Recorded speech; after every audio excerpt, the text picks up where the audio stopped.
Adelante, Pau. Buenas tardes, me presento, mi nombre es Paulina Herrera, les damos la más cordial bienvenida a todos nuestros asistentes en la tarde de hoy a esta nueva versión del conversatorio de educación basado en simulación.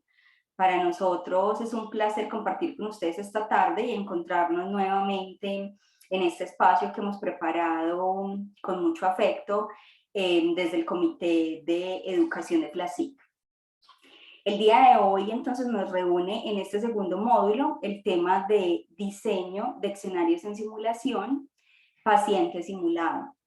Este es el tema que vamos a compartir el día de hoy, ya conocen nuestra dinámica. En la parte inicial vamos a compartir con nuestros expertos invitados el día de hoy, que ya les vamos a presentar por supuesto.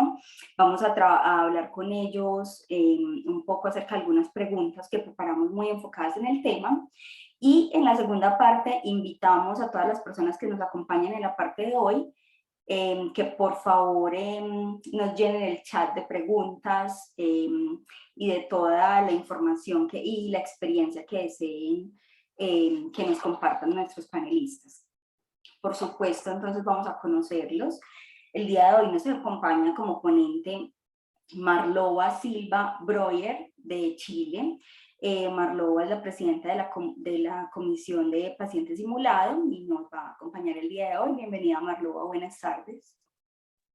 Buenas tardes a todos, muchas gracias, Paulina. Muchas gracias, Marlowa. Y nos acompaña también Diego Andrés Guío, presidente de FLASIC. Buenas tardes, Diego Díaz. Hola, sí, Díaz, no se puede dejar al lado la apellido de mi padre. Por supuesto, Hola, que sí. hola a todos y bueno, qué gusto estar aquí, poder compartir escenarios, estar acá con Marlowa, contigo, con Moy, bueno, con todas las personas que están acá con nosotros. Muchas gracias, Diego Andrés Díaz. Queremos entonces comenzar este conversatorio, no sin antes hacerles una importante invitación que tenemos para ustedes. Ustedes saben que nosotros siempre los acompañamos en estos conversatorios los últimos jueves del mes, pero para el mes de septiembre tenemos una maravillosa invitación al segundo simposio de simulación y seguridad del paciente. Este se realizará el 17 de septiembre del presente año. La idea es que estemos reunidos desde las 9 de la mañana aproximadamente hasta la 1 de la tarde. La modalidad será virtual. Por favor, revisen las plataformas y las redes sociales de FLASIC. Ahí van a encontrar toda la información para que se inscriban. Y en el chat también vamos a tener parte de información. Los temas que nos van a vincular este próximo 17 de septiembre en este segundo simposio son 3 ejes que tenemos preparados para ustedes. El primero es seguridad y simulación in situ. El segundo es seguridad y simulación interprofesional. Y el tercero será seguridad en educación permanente con simulación. La idea es que nos estén acompañando en este simposio y que quienes se animen a acompañarnos también se puedan inscribir a los talleres pre que tendremos el día 16 de septiembre. Entonces les repito que toda la información la van a encontrar en las redes sociales para que se animen por favor y conversemos también en este segundo encuentro que tendremos, les repito, 17 de septiembre. Dada entonces la invitación, les propongo entonces que arranquemos con nuestros expertos invitados el día de hoy y tenemos para ellos una primera pregunta. La primera pregunta, Marlowa y Diego Andrés, es ¿cuáles son los beneficios del trabajo con paciente simulado en simulación? No sé, Diego, si primero las damas. Si hay... Yo sabía que iban a decir eso, lo sospeché. Sospeché. Por algún bueno, motivo sospechas. Bueno, ahora saludarlos a todos oficialmente, la verdad un gusto compartir, veo a hartos amigos conocidos del mundo de la simulación en los participantes, un agrado estar con Moisés, con Paulina y en especial con Andrés, que creo que nos habíamos compartido algún momento juntos académicos, si bien es cierto nos conocemos y nos hemos visto.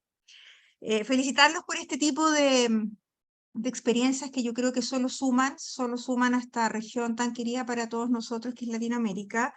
Y contarles que, bueno, tengo algunos apuntes acá porque debo declarar que post-COVID de verdad que se me van algunas ideas, entonces tomo mis apuntes en caso que se me olviden por si me ven mirando algo.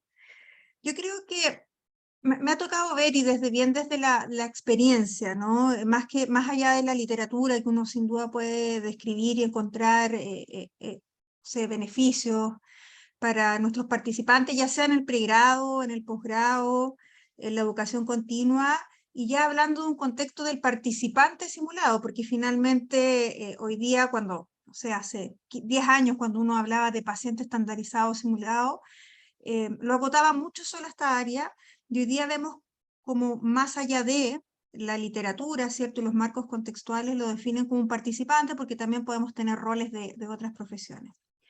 Y en ese contexto yo creo que son muchísimos los beneficios, partiendo por este contacto temprano de un estudiante de pregrado, por ejemplo, que nunca ha estado en un área en donde tiene que exponerse o sentir que se expone a una entrevista, que puede ser una competencia tan simple para muchos de nosotros porque lo hemos hecho durante muchos años.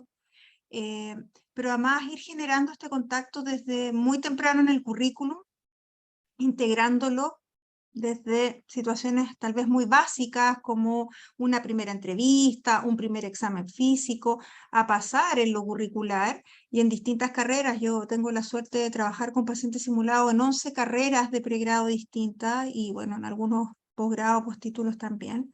Ir pasando a la complejidad en casos distintos, pero lo que les va dando como cierta identidad profesional, los va empoderando, ¿cierto? Siento yo de alguna manera a este rol que les va a tocar en el futuro, los motiva, sin duda los motiva a los estudiantes, les gusta trabajar con pacientes simulados, participantes simulados, siempre y cuando ellos se den cuenta de que se han respetado todos los estándares para hacer la mejor simulación posible, ¿no?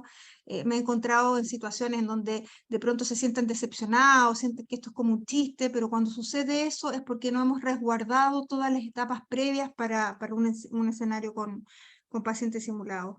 Creo que les permite generar la empatía, creo que les permite desarrollar habilidades complejas como el poder trabajar en el decir un diagnóstico de mal pronóstico o una mala noticia, o abordar situaciones difíciles que antes nosotros no las teníamos en el currículum como parte formal de nuestra formación. Creo que nos permite trabajar con habilidades, pacientes complejos, no sé, este paciente verborreico, este paciente que no quiere hablar, con este paciente que no cede al tratamiento, con el que está molesto. Y finalmente creo que nos permite integrar competencias en la medida de que yo avanzo en mi currículum en el pregrado, en el posgrado, pero también me permite estandarizar. Cuando yo utilizo el paciente simulado en el contexto de estandarización, principalmente en la evaluación, me permite asegurar una evaluación que sea más objetiva, más confiable en el fondo, ya sea con un escenario integrado, con un eco de Woski, digamos. Eso. Y finalmente no dejar como de lado el beneficio que tiene para la teleatención, y la teleatención mirada desde nuestro rol, que es la telesimulación. Yo creo que a nosotros, en particular en la universidad y en otros proyectos que trabajo, cuando vino la pandemia y en el fondo había que hacer algo con nuestros estudiantes y descubrimos la telesimulación, nos sirvió mucho para ver cómo estas son competencias que tienen que quedarse en los currículum porque son beneficios para ellos. O sea, yo no concibiría una carrera cualquiera que se titula el día de mañana sin tener competencias de teleatención y que yo las puedo entrenar con pacientes o participantes simulados previamente. Eso. Excelente, muchas gracias Marloa por compartirnos los beneficios desde la experiencia que ustedes contemplan. Y muy importante el tema de respetar los estándares, muchas gracias. Invitamos entonces a Diego Andrés, por favor, que nos comparta cuáles son los beneficios del trabajo con paciente simulado en simulación. Vale, bueno, yo arrancaré con algo un poquito conceptual. La simulación yo la veo como una mediación educativa entre el área educativa básica y el área clínica, ¿no? O sea, es una interfaz entre el aula de clase y la práctica clínica. Luego entonces, tener pacientes estandarizados, que no sé el nivel de las personas que estén, si todos saben lo que es un paciente estandarizado, o un paciente simulado, que es un término que se utiliza con sinonimia, ¿no? Y a veces actor. Pero entonces digamos que el paciente estandarizado es una persona que es capaz de ser consistente en el rol de un paciente determinado. Y esas características de estandarización, de fiabilidad que le da poder interpretar un rol, eso es súper rico para el aprendizaje. Estamos en la época de la seguridad del paciente, pero también la seguridad de los estudiantes. Y exponerse uno como estudiante a ir a interrogar a un paciente real que está con dolor, que está con angustia, que está con todo esto, y yo como estudiante voy con miedos, ¿cierto? Eso hace que sea muy tenso. Digamos que parte de lo que nosotros hacemos como educadores tiene que ver con un concepto que se llama biografía escolar.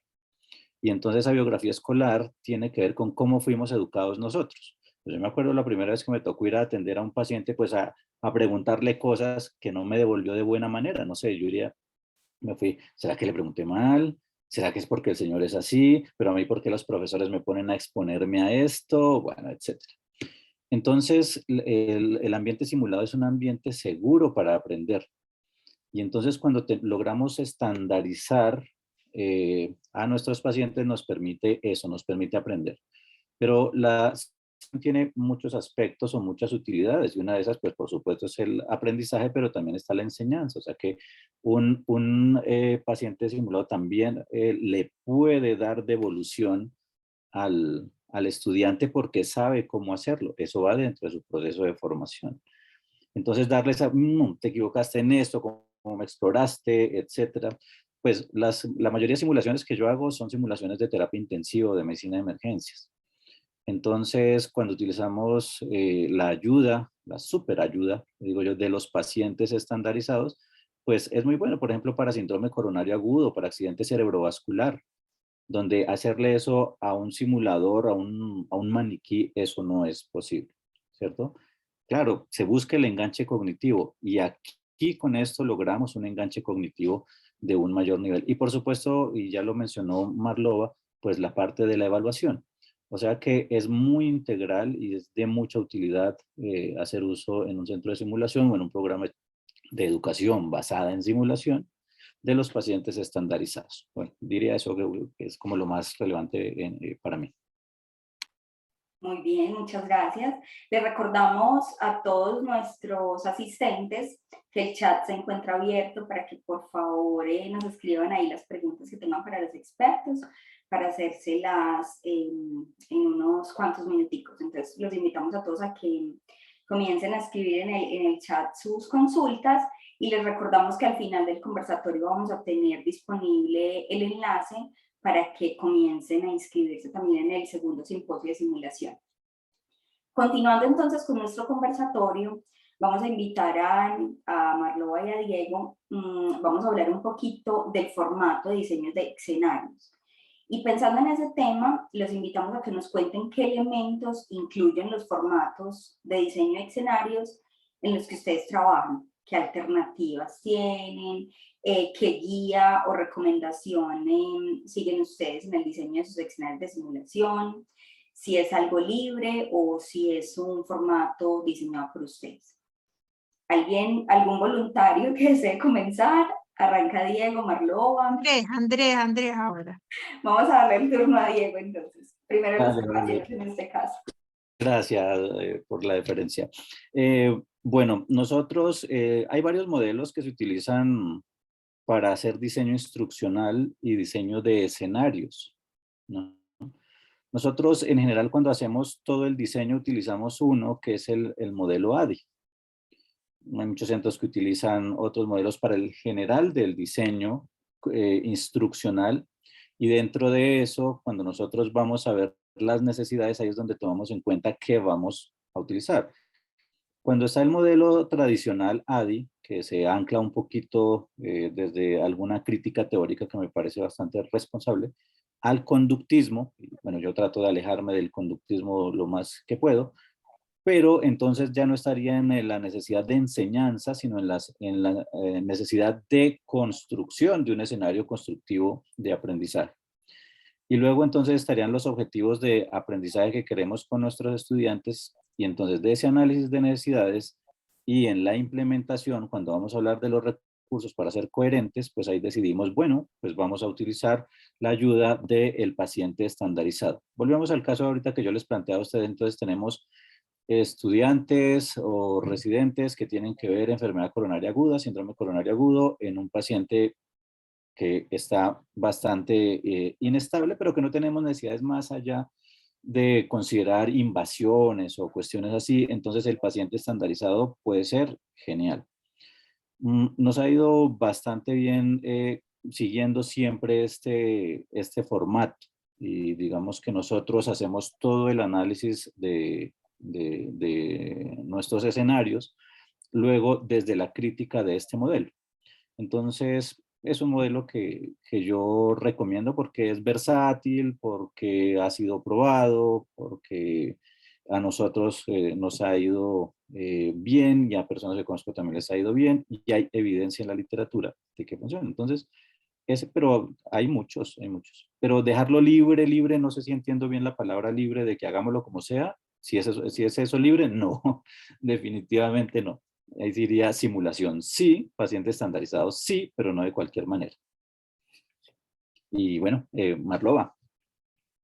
Bien, bueno, yo le sumo a las palabras de Diego, Andrés. La verdad es que con los años hemos ido creando un diseño propio, pero más que el diseño propio, lo importante yo creo es levantar aquellos hitos críticos que no puede no tener un escenario con pacientes simulados desde el diseño instruccional. Sin duda, o sea, si es que hay una actividad de simulación que no debería jamás hacerse sin un formato, un diseño instruccional, es el de paciente simulado, porque es muy peligroso en el fondo cuando uno está trabajando competencias tan duras, principalmente como la interrelación en el fondo, la comunicación, tiene que estar estructurado. Mi primera recomendación es basarse o ir a mirar lo que dice la ASPE, que al igual que el diseño de escenarios de la INALCS te da ciertos minimorum, por decirlo de alguna manera, que deberían tener. Nosotros como institución trabajamos un formato, pero que lo dividimos en dos, ¿ya? Es el único diseño instruccional. Nosotros tenemos 3 tipos, podríamos decir, bueno, 4 tipos de diseño instruccional. Uno para simulación IPE, uno para alta fidelidad, uno para mediana y baja, y uno para paciente simulado. Y particularmente participante simulado, lo dividimos en 2 partes. Hay una parte que tiene todos los aspectos, que es el formato al cual accede el docente y el paciente simulado, que lleva, no sé, el nombre de la actividad, el propósito general, los objetivos o resultados de aprendizaje, el caso clínico.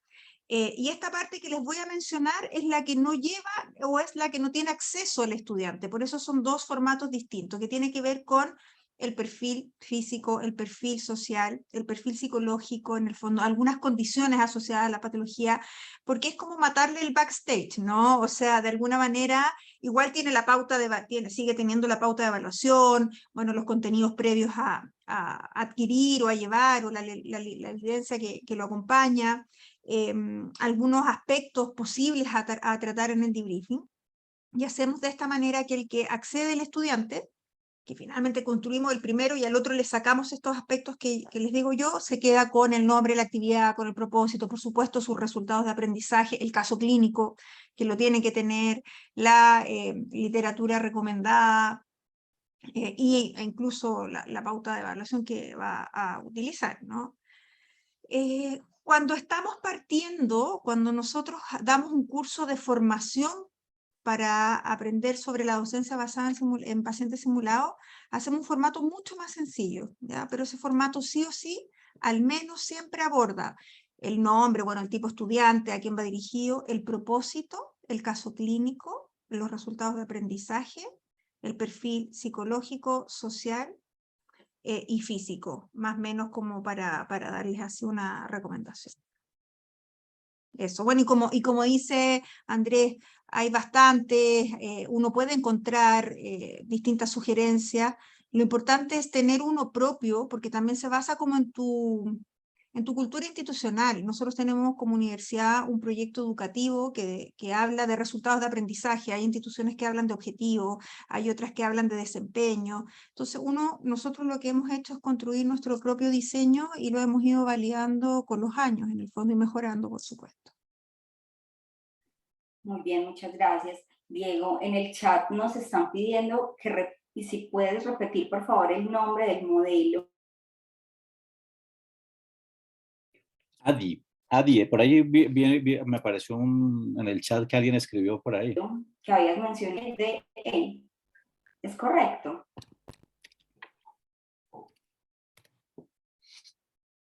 Perfecto. Entonces, para las personas que nos estaban consultando en el chat, Diego Andrés acaba de escribir el nombre del modelo que nos había mencionado en su intervención. Muchísimas gracias.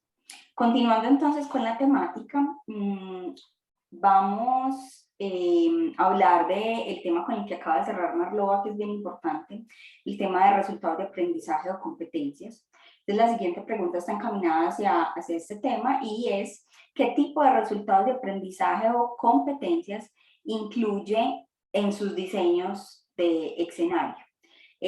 Podemos hablar de cuántos, si estamos hablando de aprendizaje o de competencias, u objetivos recomienda usted en el escenario.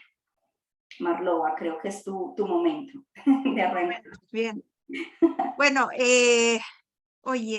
bueno, este es un gran tema. Yo creo que en base, o sea, uno de los factores de éxito crítico está dado por los resultados de aprendizaje que yo le asigno a una actividad de simulación de cualquier tipo. Y mi mensaje siempre es menos es más, en particular también con los escenarios con participantes simulados. Cuando estamos aprendiendo simulación a veces somos súper ambiciosos, ¿no? Y se nos olvida incluso el tiempo asignado que tenemos para una actividad.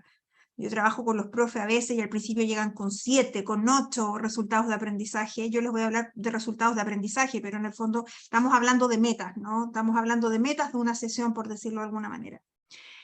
Nosotros tenemos un modelo de simulación institucional en donde uno de nuestros pilares es CARE. Entonces nosotros asumimos que la primera etapa del diseño instruccional es ver las necesidades que tienen estos estudiantes. Y ahí están las escuelas, las facultades que diseñan su currículum, en donde tienen su currículum, entendiendo la forma gráfica del currículum es la malla, pero todo lo que significa el currículum.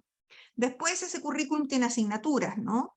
Y esa asignatura tiene estos resultados de aprendizaje, objetivos, metas, y nosotros utilizamos una matriz en donde ya hemos mapeado en el currículum aquellas asignaturas que van a tener simulación clínica, hemos definido cuántas horas o qué porcentaje de esa asignatura va a ser con simulación clínica, y aplicamos una matriz que la diseñamos un poco en base a Kern también, en donde decimos, como decía también Andrés en la pregunta anterior, bueno, este tipo de resultado lo vamos a trabajar con alta, con baja, no sé qué, con simulación virtual, y este lo vamos a trabajar por las características que tiene, y es una matriz, lo vamos a trabajar con pacientes simulados.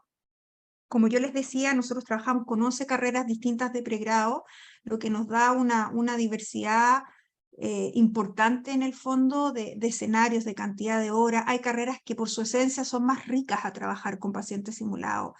Entiéndase cuando digo paciente simulado, participante estandarizado, como también decía Andrea hace un rato.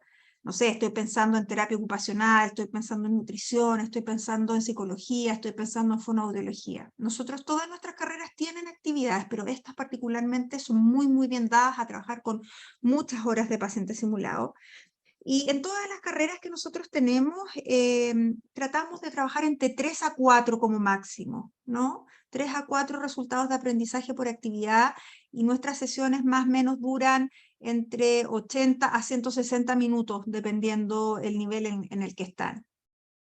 Tenemos actividades con simulación con paciente simulado durante o a lo largo de todo el currículum, incluso desde primer año en algunos casos hasta séptimo año con medicina, y varía según el nivel de complejidad o integración.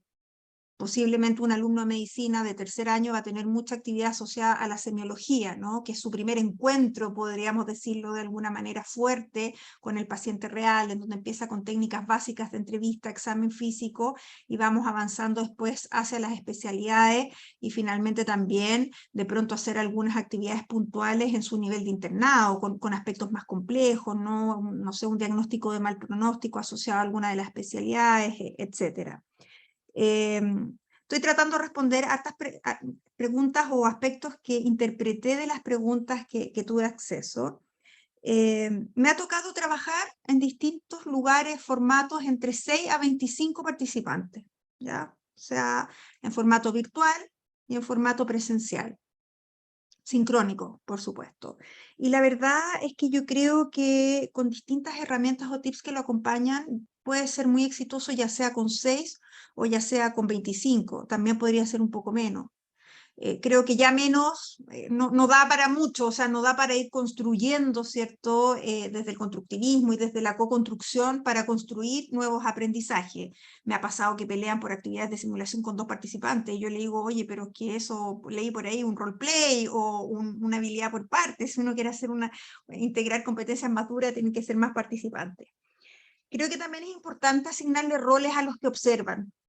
El paciente simulado, el trabajo con paciente simulado, a diferencia de las altas fidelidades que uno hace, nosotros por lo menos, a lo más le asignamos un rol a 2 personas y hacemos duplas de interacción con este paciente simulado. Ese es el 80-90%. Por lo tanto, cuando tengo 25, tengo 26 o 12, el resto se me puede perder, sobre todo si es virtual. Por lo tanto, ahí nosotros les asignamos roles de observadores, les podemos hacer aplicar la misma pauta que tiene este diseño instruccional. Hay otras pautas que existen para que ellos puedan observar de distintos aspectos. Y desde el formato, les voy a dar un formato súper general como trabajamos nosotros. Diseñamos este diseño instruccional, que lo diseñamos, por supuesto, con la unidad de pacientes simulados. Nosotros tenemos una unidad de 100 pacientes simulados más o menos en 4 hospitales distintos a lo largo de Chile, una unidad grande en el fondo. Y siempre está el paciente simulado o los pacientes que van a trabajar en ese caso, en ese escenario, con los académicos y lo diseñan en conjunto. Eso es súper importante. El piloto del escenario es fundamental, o sea, nosotros acá no corremos ningún escenario si no tiene el diseño instruccional y el piloto previo. Incluso grabamos los pilotos. Hoy día la pandemia nos ayudó a tener la herramienta de grabar el piloto en caso de que un profesor no pueda asistir o un paciente simulado, porque a veces hay más de un paciente simulado en el mismo caso, no puede asistir. Y después de eso viene el escenario mismo, podríamos decirlo, que lo dividimos en 3 grandes etapas. En un pre-brief, brief, en el fondo, en donde yo le doy las condiciones, el rayado de cancha al estudiante, el marco en el cual se puede mover, con el caso clínico. Después de eso, y eso más o menos 10-15 minutos, o sea, nos tomamos un buen tiempo para eso porque sabemos que un buen tiempo de eso te asegura el éxito del escenario final. Después le damos más o menos 20-25 minutos para que pueda correr este escenario con paciente simulado y finalmente le damos, no sé, 40-50 minutos según esté estructurado, si son 90 minutos o son 80 minutos o estos 160 minutos para el debriefing. Y como yo les decía, en algunos casos participa solamente un estudiante, el resto observa, en otros casos ponemos a dupla, bueno, y por supuesto todos van participando como observadores y todos participan posteriormente en el debriefing. Ese es como mi aporte. Muchísimas gracias. Invitamos a Diego Andrés que nos comparta, por favor, su experiencia frente a este tema. Vale, entonces voy a estar bastante acotado a la pregunta, y era que resultados de aprendizaje en cantidad o cualidad podríamos dedicarle. Y estoy de acuerdo con Marlova en que menos es más la mayoría de las veces. Y también tenemos que tener en cuenta, es que si nosotros analizamos cuál es el nivel que tiene un participante, porque la invitación es utilizar pacientes estandarizados desde chicos, desde que ahorita la integración teórico-práctica, pienso, modificando mucho en el perfil de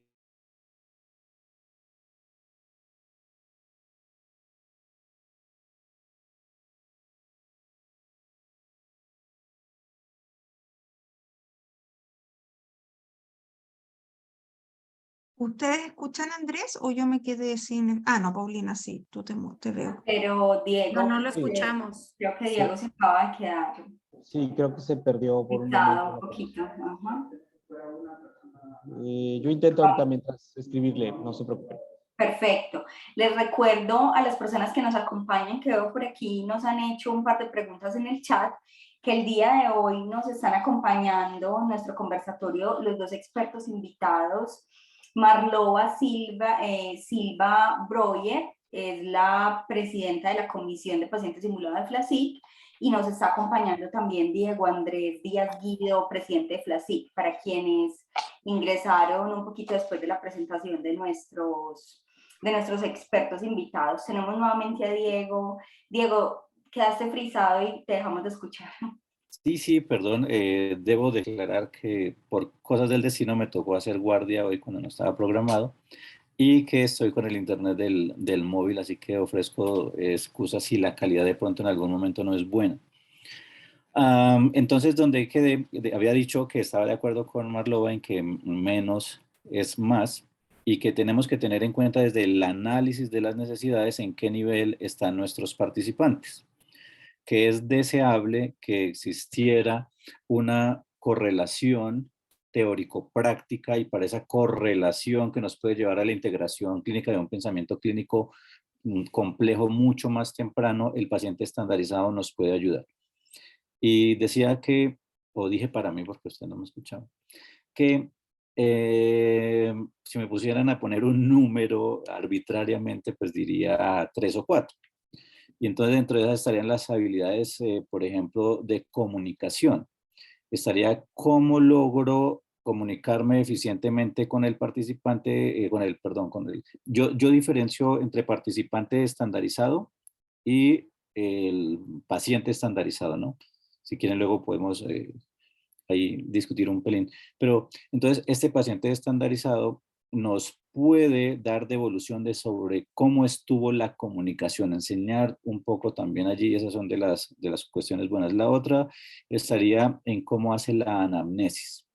Y todo eso podría ser solo cosas y habilidades clínicas, cómo hace la exploración, dónde puso el fonendoscopio, etcétera, pero también cuestiones procedimentales, como cómo poner la cánula de oxígeno, una cánula nasal. A veces la ponemos al maniquí, a ver cómo se la ponemos, pero la van a poner en la vida real y lastima un poco. Y bueno, entonces también se pueden hacer algunas cuestiones procedimentales no invasivas a través del paciente estandarizado, o sea que ahí lo dejaría yo, pero también dependiendo el nivel, ¿sí? O sea, como todo, debe ser planificado según el nivel del participante.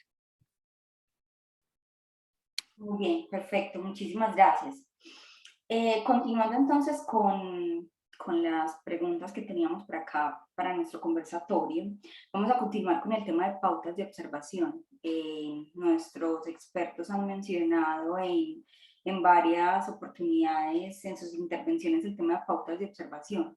Entonces la pregunta es si recomiendan usarlas, las pautas de observación, cómo, cuándo, con quién, y les agradecería por favor si nos hacen una breve introducción para que para todos nuestros asistentes sea claro qué se entiende por pauta de observación. Es posible que no sea claro para todos. Creería yo que vamos como uno y uno. Entonces en este caso le correspondería a Diego Andrés, si está de acuerdo Marlova, por supuesto. Yo estoy de acuerdo en que siempre inicie Marlova, pero bueno, está bien. Vamos a hacer uno y uno. Bueno, en cuanto a utilización bueno, depende cómo se interprete lo que es la pauta de observación o si lo vamos a tener como pauta de evaluación, ¿no? Entonces, ¿hacia dónde nos queremos dirigir? Vamos a orientarla hacia pauta de observación en este caso. Vale. Entonces, cuando nosotros, y bueno, y te preguntaría además, lo que buscamos con la pauta de observación es estandarizar al paciente estandarizado. ¿Vamos hacia allá? Ok. Correcto. Bien. Entonces, aquí hay una cuestión muy importante. Para que tenga rendimiento la utilización de un programa de paciente estandarizado en verdad debe ser estandarizado, lo cual quiere decir que debe ser fiable y repetible, y espacio repetible, ¿no? Una vez tras otra, incluso que haya coherencia entre un paciente estandarizado y otro paciente estandarizado. Puedo tener varios pacientes estandarizados que interpreten un mismo rol, es decir, enfermedad coronaria es lo más típico que hacemos nosotros con paciente inestable. Entonces, nosotros tenemos 3, 4 personas que hacen el mismo rol y hacen exactamente el mismo rol. Digamos que el nivel de coherencia entre uno y otro es bastante alto. Entonces, esa estandarización de pacientes amerita que haya un entrenamiento, porque en general, y vi por ahí una pregunta en el chat, que si podía ser un estudiante, que si eran actores, que si contrataban. Bueno. Entonces, aquí hay varias perspectivas, porque nosotros tenemos personal de salud que además ha hecho actuación. Cuando nosotros hicimos el estudio de simulación en línea sincrónica de telesimulación, bueno, que les recomiendo que lo lean, Advances in Simulation del año pasado, y utilizamos a una anestesióloga que además era actriz, ¿cierto? Como paciente estandarizado. Entonces, tenía el conocimiento de las dos áreas, entonces para nosotros eso era muy fácil. Pero entonces cuando vamos a estandarizar, nosotros tenemos que tener un entrenador de pacientes estandarizados, que muchas veces debe ser alguien que sepa del cuento. Nosotros nos ayuda a entrenar gente de teatro. Hemos utilizado desde la Facultad de Artes Escénicas también estudiantes de actuación que pueden hacer las bases. Pero entonces tiene que haber claridad de la enfermedad, claridad de los síntomas, las manifestaciones, etcétera. Y eso debe estar construido. Entonces, Marlo hace un rato habló de las características que se emplean. Hay una sociedad que es ASPI, y ellos tienen unos estándares de buenas prácticas y ahí hablan, hay un segmento que habla de precisamente cómo entrenar a los pacientes estandarizados o simulados. Y debe haber coherencia entre el caso clínico, lo que se pretende evaluar, los objetivos, el nivel que va hacia el participante y claro, todo eso debe estar estructurado dentro de algún modelo. Nosotros no utilizamos un modelo externo, sí seguimos las recomendaciones ASPI, pero no tenemos un modelo externo, utilizamos el interno donde fuimos guiados por artes escénicas. Y siempre es un médico el que estandariza cuestiones para medicina y nosotros solo trabajamos con esas dos profesiones, medicina y enfermería. En educación permanente sí trabajamos con terapia respiratoria y física, kinesiología, que le dicen en Chile, bueno, y en el sur del continente. Pero principalmente trabajamos con medicina y enfermería, así que quien que se encarga es un experto temático junto a un experto en actuación. Muy bien, muchas gracias, Marloa. Bien, voy a sumar algunos aspectos, yo creo, lo que dice Andrés. A mí también la pregunta me confundió un poco, tuve que tratar de contextualizarla porque sí o sí las pautas están dentro del proceso de trabajo con pacientes simulados, pacientes estandarizados, en distintos procesos en el fondo. Por un lado tenemos una pauta, que es la pauta para entrenar al paciente estandarizado y está descrito cómo, y efectivamente tiene que hacerlo el profesional que va a participar en el caso. Les voy a poner un ejemplo, cuando entrena al paciente simulado en relación al dolor, en relación a una patología, bueno, pero ¿cómo es el dolor? ¿Y cuánto me tiene que doler? Y cuando yo hago cierto movimiento, o sea, súper, súper, súper específico. Y eso sin duda tiene que ser con una pauta en el fondo. Pero también hay pautas en otros contextos, como en la estandarización, cuando trabajamos con los ECOE, y que son instrumentos que se construyen en conjunto y que se valían en el momento, bueno, se valían por los expertos, que generalmente ahí el experto va a ser el equipo disciplinar, por decirlo de alguna manera, pero me he dado cuenta que los pacientes simulados siempre tienen mucho que decir a sus instrumentos de evaluación. Y siempre ellos están mirando la coherencia de los resultados de aprendizaje con estos instrumentos. Creo que también podemos usar pautas de observación para aquellos que quedan en el rol de observadores, ¿no? Yo les decía que nosotros tratamos de darle un rol bien definido a quienes observan porque si no se nos pueden perder. Y esas pautas de observación de los observadores, que son los pares principalmente, pueden ser pautas, puede ser la misma pauta que tiene el diseño instruccional, ¿no? Cuando estoy en una actividad formativa, por supuesto. También podemos tener pautas asociadas a la observación de pares. Nosotros tenemos un proceso de observación de pares en donde vamos a mirar a nuestros pares haciendo simulación, dígase académicos mirando a académicos haciendo cualquier tipo de simulación con una pauta, previo aviso, observación y después un feedback y acuerdo, pero también tenemos ese proceso con nuestros pacientes simulados, con nuestro equipo, en donde un paciente simulado experto va y observa como un acuerdo previo, todos se informan, el desempeño en el fondo de este par y que muchas veces parte del acompañamiento, sobre todo para cuando algunos están empezando, cuando vi por ahí una pregunta a la rápida, pero claro, el mundo ideal es que todos fueran actores que se fueron formando como pacientes simulados, pero no siempre es así. Nosotros tenemos en el sur donde no tenemos acceso a tener la misma calidad, pero estoy hablando no la calidad de personas, sino la calidad del entrenamiento como paciente simulado que tenemos en Santiago. Entonces fortalecemos mucho con cursos, con acompañamientos, con pautas de observación a esos pacientes o participantes simulados. Eso como para sumar a lo que dice Andrés. Muy bien, muchas gracias. Yo creo que todos estos aportes nos llevan a hablar de la responsabilidad que tenemos cuando hacemos simulación y la rigurosidad de todo este asunto en el tema de desarrollo de escenarios de simulación y de ejercicios de simulación. Con la venia de nuestros expertos invitados, yo sé que lo que seguía era hablar un poco del tema del entrenamiento de los actores, pero les voy a hacer un guiño y les voy a pedir permiso para cambiar la pregunta por un momento, porque tenemos el chat reventado con una pregunta que se ha repetido mucho. Y yo creo que vale la pena que desde la experiencia de Marloa y de Diego nos cuenten.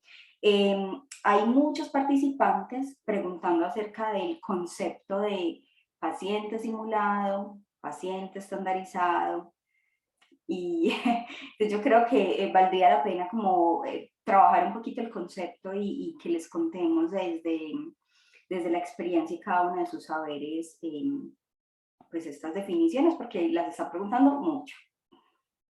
Entonces, por favor, Diego, Marloa. No, puedo desde mi mirada, bueno, como ya les dije al comienzo, el paciente estandarizado simulado antes se diferenciaba muchísimo y de hecho los estándares de la ASPE hoy día parten diciendo vamos a hablar de lo mismo, pero no es lo mismo. O sea, si uno va al detalle, no es lo mismo. Yo hablo de participante, que es como el gran paraguas, llámese participante, hoy día tengo un actor que puede hacer de médico, ¿no? Hoy día tengo un actor que puede hacer de familia, pero en el fondo es participante y yo de ahí diría paciente simulado y paciente estandarizado.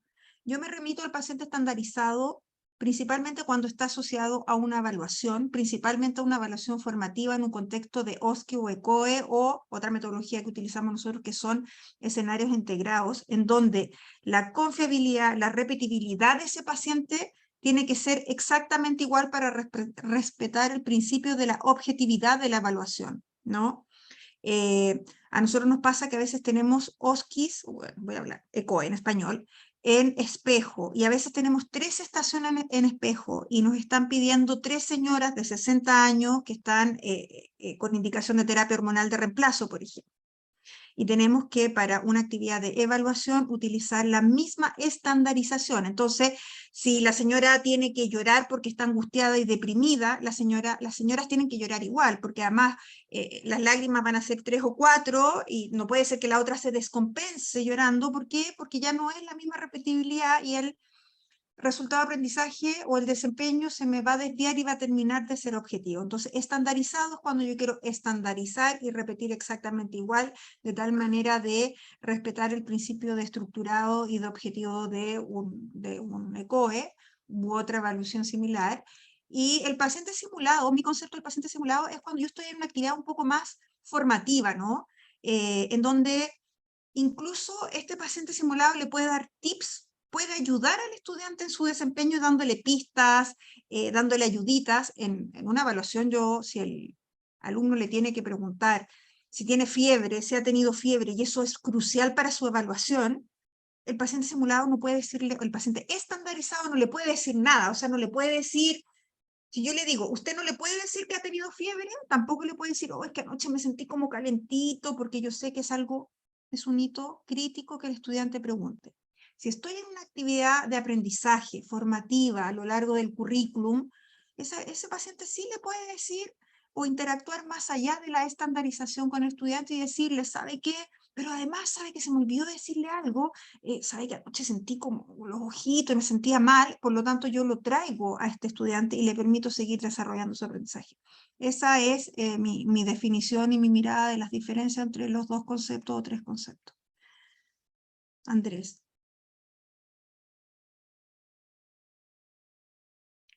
Ya. Vale, pienso que está muy cerca con lo que plantea Marlowe. Y digamos que pudiéramos, hoy día, época de la inclusividad, decir participante simulado sería todo un contexto donde podríamos englobarlo. Sin embargo, generalmente utilizamos varias herramientas dentro de la simulación, sobre todo en la simulación inmersiva, y ahí pudiésemos utilizar, por ejemplo, el término confederado. ¿Es un actor? No necesariamente. ¿El familiar puede estar confederado con nosotros? Puede ser, pero no es un paciente, es un participante que está simulando un rol, ¿cierto? Cuando nosotros hablamos de pacientes, es que el rol es ser un paciente, ¿sí? Y entonces ahí concuerdo con lo que dice Marlova, de que estarían los extremos, donde yo tengo la evaluación formativa por un lado y tengo la evaluación de alta consecuencia por el otro lado. O sea, en el extremo, pero del mismo espectro. O sea, son extremos de un mismo espectro. Entonces, en las recomendaciones de ASPI lo dicen, vamos a nombrarlo como lo mismo. Para mí, la verdad, puede ser lo mismo. Yo no suelo nosotros tratamos de inculcar el ECOE como ECOE formativo hasta llegar al de alta consecuencia, ¿cierto? Entonces, esa estandarización sí que la tenemos un poco más arraigada, o sea que en términos prácticos, yo pudiera decirle paciente estandarizado porque sí que estamos estandarizando su comportamiento y su respuesta. Sin embargo, la laxitud que puede tener una evaluación formativa pudiera darle el término. Pero pienso que eso lleva a que las personas que hasta ahora están empezando en la simulación tengan precisamente estas dudas que no les permiten avanzar. Entonces, para el aspecto práctico, más allá de la discusión teórica, que pienso que sí hay que dar la discusión teórica, en la discusión práctica, es el mismo espectro, dos extremos del mismo espectro, diferenciarlo de participante simulado, cuando sí puedo tener a otra persona, que generalmente tenemos a la familia, o tenemos a un médico que trajo al paciente, o tenemos a otras personas que nos ayudan allí, y que terminan estando también confederados con nosotros en el sentido de comunicación. Muy bien, muchísimas gracias. Continuando entonces, los invito para que hablemos ahora. Diego Andrés tuvo la oportunidad ahorita en una de sus intervenciones de hablarnos de parte del entrenamiento del paciente que nos apoya en las actividades de simulación, pero entonces ahora vamos a hablar de cómo entrenan a los pacientes simulados para dar feedback. En algunos momentos estos pacientes tienen la oportunidad de dar feedback a nuestros estudiantes, entonces hablemos un poquito de cómo los entrenamos y cómo los evaluamos. Creo que ahora es nuevamente el momento de Manuel. Sí, Perfecto. Bueno, estábamos ayer justo o antes de ayer en reunión con la comisión de pacientes simulados de FLASIC y la verdad es que el acuerdo en común era al debe que estamos en el mundo, yo creo, no, o más bien en la región latinoamericana, justamente en la formación de herramientas de docencia clínica para nuestros pacientes simulados, que finalmente muchas veces o son actores o son personas aficionadas, pero que no vienen del mundo de la educación. Entonces ellos pueden representar muy bien ciertos escenarios, pero hay que enseñarles otras metodologías que son fundamentales en el trabajo que nosotros hacemos. Generalmente el académico se va a manejar bien en feedback, en conceptos de simulación, en debriefing, etcétera, pero nuestro paciente simulado no. Entonces, en nuestro caso, por ejemplo, tenemos un plan de capacitación para este staff que tenemos un proceso de selección, los invitamos y los capacitamos. Y la capacitación va desde conceptos generales de la docencia basada en simulación clínica, que conozcan los estándares, porque uno dice hay estándares para trabajo con pacientes simulados, pero nuestros pacientes de la región de Latinoamérica no los conocen y no tienen por qué conocerlo. Y así vamos a técnicas más específicas hasta llegar a feedback. Nosotros tenemos un curso de feedback para ellos, en donde lo que hacemos es hacerles, bueno, pasamos por toda la teoría, los aspectos, pero les hacemos un workshop práctico en formato técnica pecera, pero lo más importante ahí es que este feedback se los enseñamos, bueno, con los principios y fundamentos del feedback, pero además se lo enseñamos desde dos roles, desde el rol del paciente simulado, o sea, del personaje que de alguna manera está representando, pero tenemos ciertos pacientes simulados que tienen tantos años de experiencia que son capaces, y esto depende del nivel del paciente simulado, pero también depende del nivel del grupo de estudiantes que en algún momento terminan su rol de feedback como paciente simulado, porque les voy a poner un ejemplo.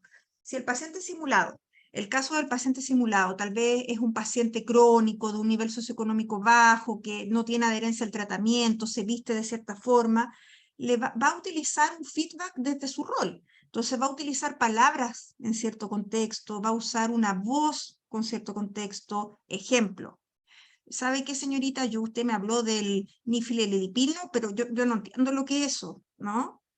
En algún momento nosotros damos el paso siguiente a un feedback desde el actor, ya que es este actor preparado, que ha preparado el caso, que lo conoce y que también utilizando la herramienta feedback le dice, ¿sabes qué, Moisés, por ejemplo? Es súper importante, mira, lo hiciste muy bien aquí, etcétera, pero es fundamental para los principios de equidad y calidad en salud que tú le hables un lenguaje adecuado a este paciente. Y por lo tanto, cuando tú utilizas términos clínicos, ese paciente no va a entender nada. Por lo tanto, mi feedback es, regula tu nivel de lenguaje con el paciente, por decirte algo.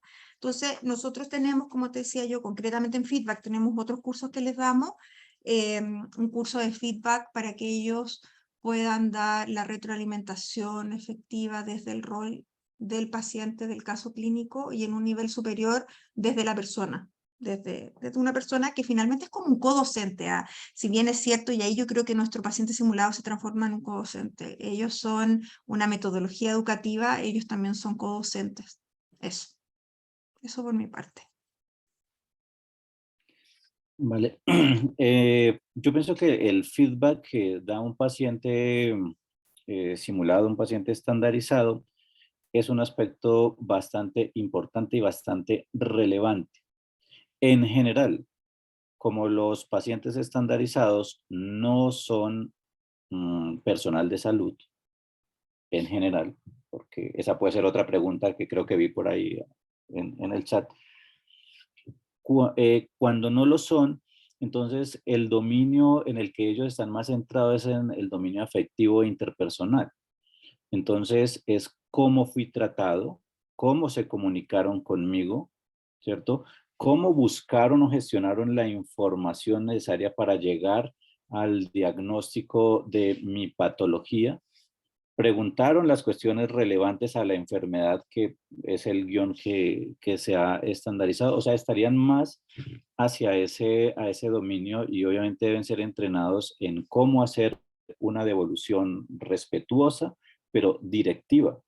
Ahora esta la reunión de Ottawa sobre evaluación hablaba precisamente de la importancia del feedback, ¿no? Desde el punto de vista docente de nosotros, pero por supuesto, como bien lo dice Marlova, el paciente estandarizado puede ser un co-docente, ¿no? O docente, bueno, habría que ponerle un término, un docente auxiliar. Bueno, entonces, porque claro que enseña, ¿cierto? Enseña porque está dando una devolución directiva hacia una acción que ejecutó o no el estudiante. Entonces, concuerdo, hay que enseñarles los principios del feedback. ¿Qué quiere decir feedback? ¿Cierto? ¿Cómo suele darse un feedback directivo? En cuánto tiempo lo debemos hacer, etcétera. Entonces, eso hace parte del entrenamiento, hace parte de la formación. Pero entonces, también eso va en función de lo mismo que hablábamos ahorita, ¿no? ¿Qué tan estandarizado está en su caso? Porque tenemos que hacer las 3 personas estas de la misma edad y no tengo a todos estandarizados, pues entonces ahí tengo que utilizar otros recursos y de pronto la devolución ahí no es tan rigurosa. Entonces también eso hay que entrenar. Muy bien, muchísimas gracias. Les voy a invitar entonces a que revisemos algunas preguntas que tenemos para ustedes en el chat. Hay una pregunta que ha sido repetitiva. Quizás sea mucho más fácil hablar del paciente simulado o estandarizado adulto, pero nuestros asistentes tienen la inquietud de qué pasa en pediatría. ¿Cómo hacemos con el paciente? Ya vi la cara de Diego. ¿Cómo hacemos con el paciente pediátrico? ¿Cómo hacemos con los niños? O si definitivamente tenemos que seguir trabajando con simuladores. Es como la inquietud que tienen algunos de nuestros asistentes. Yo creo que Diego Andrés bajó la mano y le dejó la puerta abierta a Marlova para que nos cuente cuál ha sido su Yo trabajo con experiencia. niños. Yo me trabajo con Bien. niños. Oye, esta es una situación que me ha perseguido desde los inicios. Eh, claro, yo les contaba que trabajo además con otras carreras porque efectivamente es un desafío trabajar con niños porque mundialmente está penado por la ley trabajar con niños. Voy a partir desde esa base, por un marco legal regulatorio aquí y en cualquier parte. Yo no puedo trabajar con niños. Yo me imagino que a lo mejor hay países, instituciones, yo al menos en mi país no conozco a ninguna que lo haga, que buscan o se pueden o el marco legal lo permite, pero yo no lo he visto al menos. Y eso nos pone un desafío enorme. ¿Por qué? Porque efectivamente hay carreras que por su esencia, como medicina, enfermería, obstetricia, desde el punto de vista de las habilidades o los desempeños que tienen que lograr, claro que lo pueden hacer con simuladores.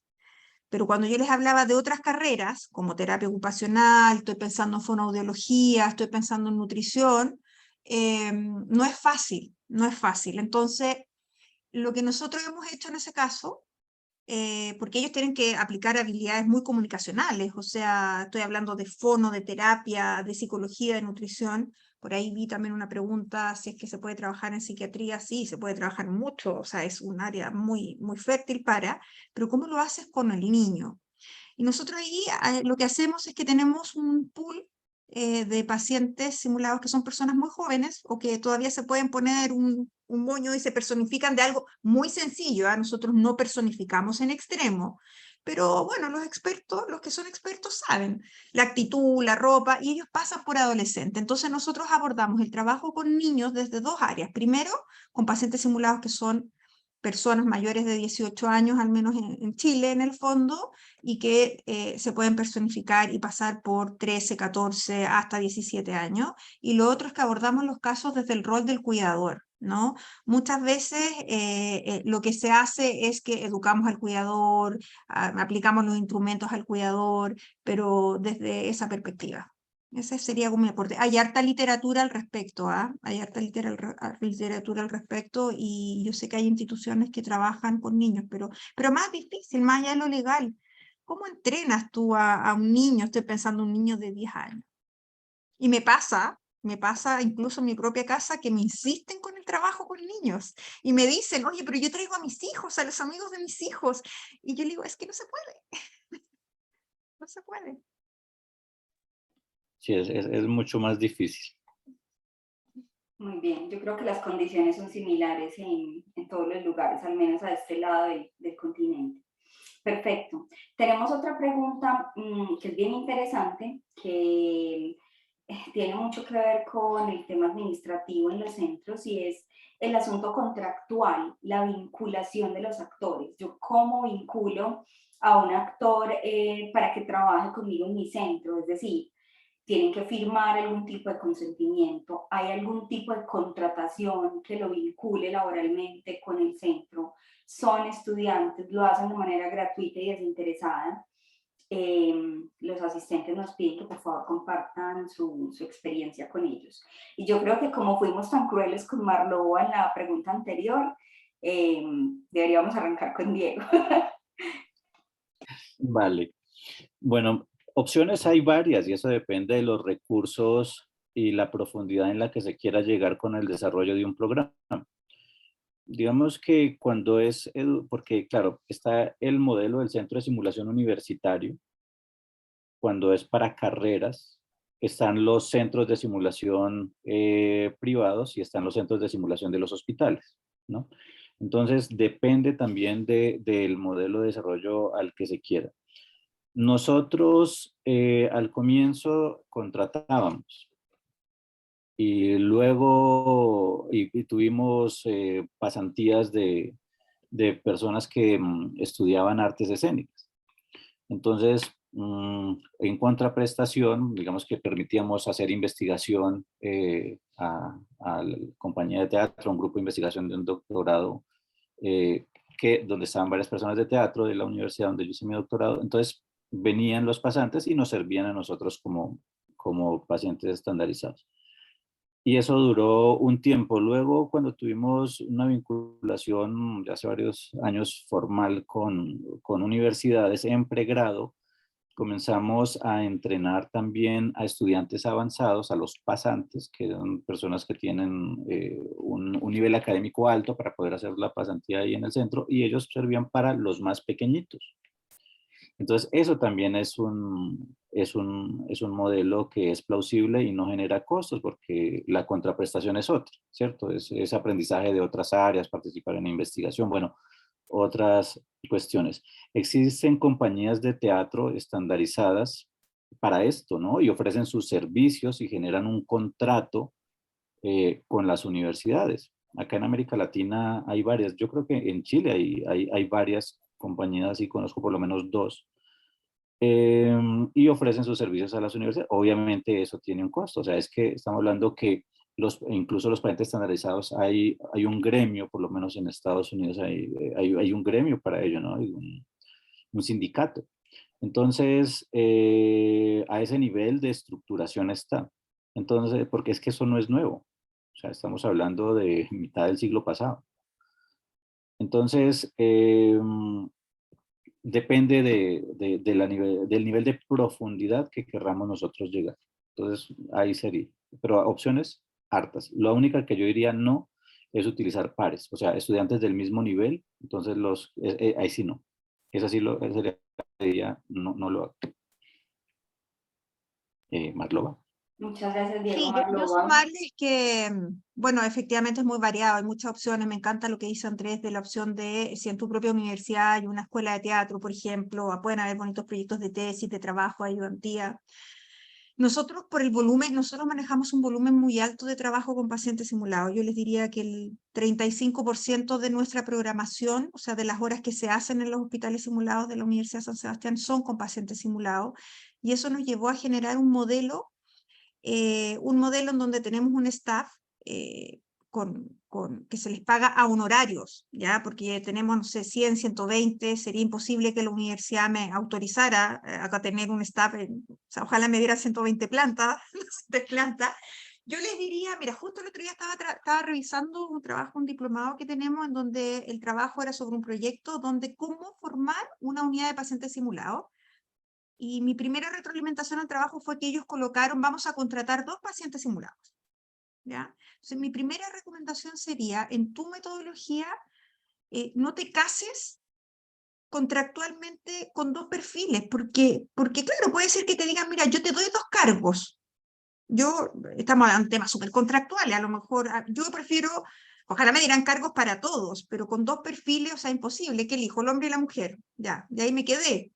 La idea es, yo creo, gestionar una bolsa o un presupuesto anual que te permita realizar la cantidad de horas que tú tengas o que quieras proyectar y trabajar en paralelo con un casting y en el fondo una formación de staff disponible con distintos perfiles, el adulto mayor, por ahí hablaban, no sé, alguien que sea obeso. Nosotros tratamos de personificar al mínimo a los pacientes simulados. Con esto les digo que yo no quiero la arruga, el maquillaje, la peluca.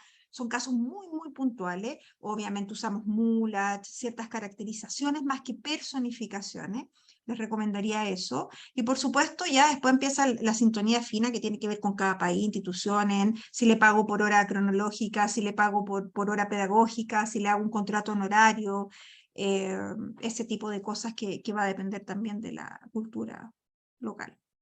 Pero sí, no trabajen con pares, súper importante. Y el profesor, porque también me pasa que a veces veo profesores que se ponen en rol de paciente y al alumno cognitivamente esa cuestión lo baja, lo saca absolutamente del proceso. O sea, y ahora mi profe, o sea, mi profe es el abuelito, no, o mi par. O veo o mi profesor lo veo de tía, de abuelita, de enferma. No, no trabajen ni con sus compañeros de pares, ni tampoco con sus profesores. Por eso y por un sinfín de cosas. Y finalmente este es un trabajo altamente profesional, o sea, altamente profesional. La anestesista con la que trabaja Andrea, un lujo, porque ella tiene habilidades, ella estudió para eso y además es anestesista. Pero esos son así, lujos, tienes un lujo.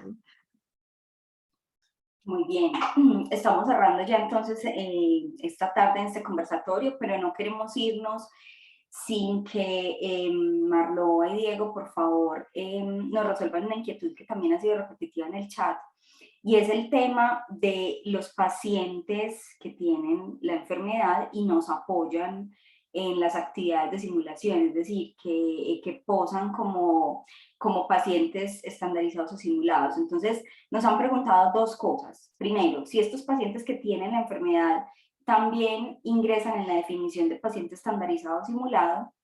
Y segundo, si tenemos que diseñar para ellos un guión estructurado y estandarizado como para los actores. ¿Qué tal, Diego? Si nos quiere apoyar arrancando. Vale. A ver, definamos simulación. La simulación es la representación de algo que ocurre en la realidad. ¿Vale? Y si decimos que vino un enfermo, está enfermo. ¿Vale? Si decimos que es un paciente simulado, es porque está representando una enfermedad. ¿Vale? Utilizar pacientes reales para aprender algo que tenga en relación a su universidad, eso es clínica. ¿Sí? Que ahora lo vas a hacer en un consultorio simulado, eso es otra cosa. Pero es clínica. Porque estás trabajando con un paciente real que tiene la enfermedad real y que va a hacer la exploración. Ahora, yo sí he utilizado pacientes, estandarizarlos con otra cosa. Eso es diferente. Pero si vas a explorar sobre una misma patología a un paciente real, eso es clínica. Porque no estás representando nada, no estás simulando nada. Entonces, por ejemplo, yo trabajo con pacientes de una unidad renal, yo enseño ultrasonido y enseño trauma. Entonces, los pacientes que hacen diálisis peritoneal, a mí me permiten, cuando no han hecho el recambio, me permiten verles el líquido libre en el abdomen con el ecógrafo, ¿cierto? Entonces, estoy utilizando un paciente real, con una enfermedad real, pero y que tiene algo que me puede estandarizar otra condición. Ahí sí estoy representando a otra cosa porque le hacemos la representación de que es un paciente traumatizado, ¿cierto? Pero eso es otra cuestión. Muchas gracias, Diego. Marloa, ¿nos quiere compartir algo? Sí, absolutamente de acuerdo con Andrés. O sea, un paciente, no me ha tocado, alguna vez vimos un modelo, como que, pero es clínica finalmente. En el momento, porque cuando yo tengo, a ver, no puedo tener una actividad de simulación si es que no le doy la guía de simulación con los resultados de aprendizaje, ¿cierto? Porque por ahí salió la pregunta. O sea, simulación lleva una estructura con los resultados de aprendizaje. En el momento que yo a ese paciente real o simulado le coloco los resultados de aprendizaje, se transforma en un paciente simulado y lo otro es clínica. Creo que es súper ambicioso pedirle a un paciente real que además aprenda de resultado de aprendizaje, que lo tenga que entrenar con ciertas habilidades. Otra cosa es hacer clínica y decir, oye, voy a traer un paciente diabético, hipertenso, y vamos a conversar con él y vamos a hacer un caso clínico con él y que él nos cuente la historia de su enfermedad, no sé, ver su diagnóstico, síntomas, donde lo podemos derivar en conjunto. Por lo tanto, no encuentro un nombre para colocarle a él, no existe así como en la literatura. Eso. Muchísimas gracias. Por aquí nos acaban de escribir en el chat, oh, entonces me quedé sin paciente simulada. Perfecto, muchísimas gracias. Estamos cerrando entonces este encuentro del módulo 2 de nuestro conversatorio de educación basada en simulación.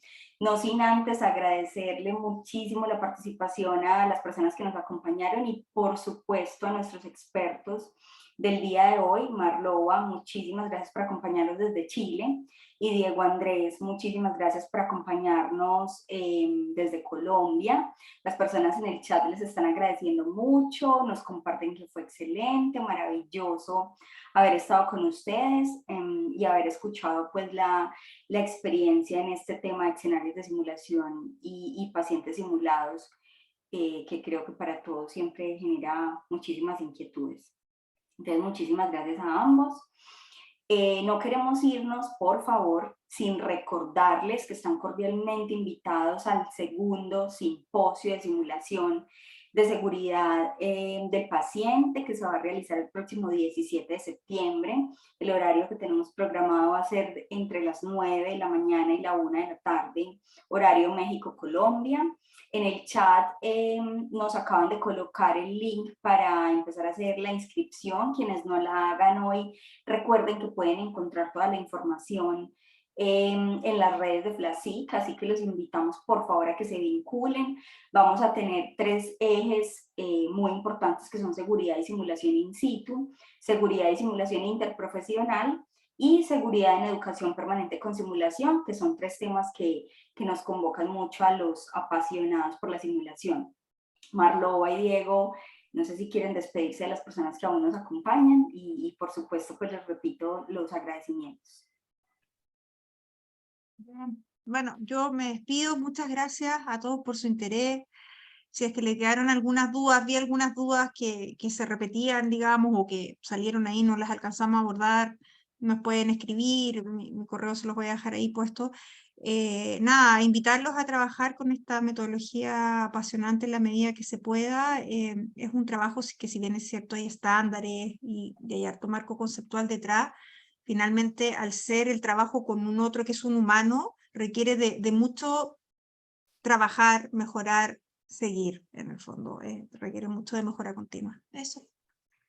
Muchas gracias. Vale, también muchas gracias obviamente a la Comisión de Educación por esta labor educativa que busca la profesionalización docente en educación basada en simulación. Muchas gracias por invitarme y muchas gracias a todos por estar ahí. Estuve revisando por ahí el chat ahorita corriendo.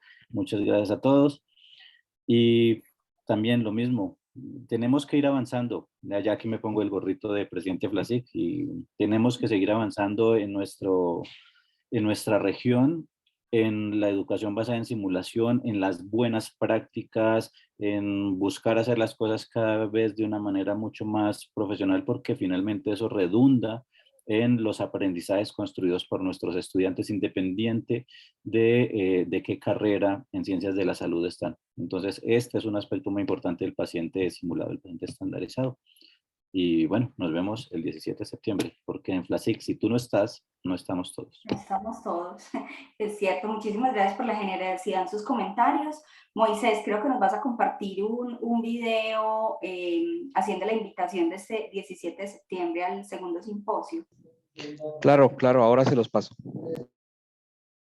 Perfecto.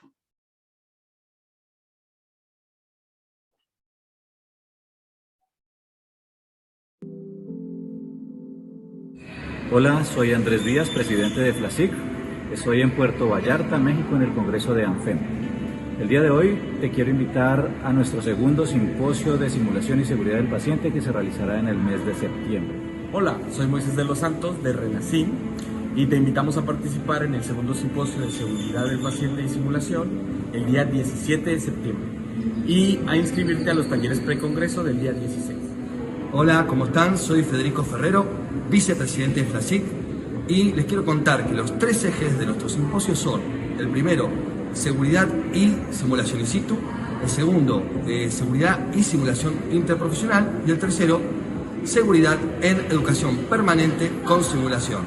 Los esperamos y recuerden que si tú no estás, no estamos todos. Ahí les dejamos entonces la información, en las redes sociales van a encontrar más información, en el chat encuentran también el link para que se puedan inscribir. Nos vemos este 17 de septiembre, muchas gracias a todos por acompañarnos en este segundo módulo del conversatorio de educación basada en simulación. Gracias a nuestros invitados por la generosidad en sus comentarios y en la resolución de las preguntas para nuestros asistentes. Y recuerden que si tú no estás, no estamos todos. Muchas gracias. Feliz tarde.